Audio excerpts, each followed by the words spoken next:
حاجی میخوام یه چی برات تعریف کنم، سریع میگم که حوصله‌ات سر نره. یکی بود نگاش فرق داشت، دلم میلرزید، اون چشماش برداشت، همه چی اشتباهی برداشت میکرد و قهر میرفت برمیگشت فرداش. اون خیلی ناز بود، خیلی ناز بود، دست خودش نبود، خیلی ناز بود. یه چیزای تلخی بین ما تو راز بود و برخلاف قدش زبونش عزیزم. نبین الان میگه ولم کن، نبین همه چیمون به هم خورد. ما با هم دوست بودیم، دوتا یه شب صبح شد و دلمو باختم و دلمو برد. هر کدوم یه بر یادش به خیر میگیم، خودش هم نمیخواستش بره.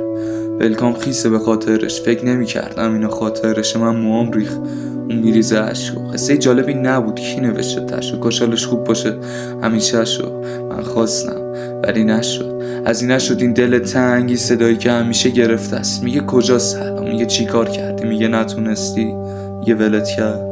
از این نشد این شبهای شوم و تصور عشقای اونو. کاش الماس که نمیشکنه ارزون بود، اما به جاش قلبا گرفت.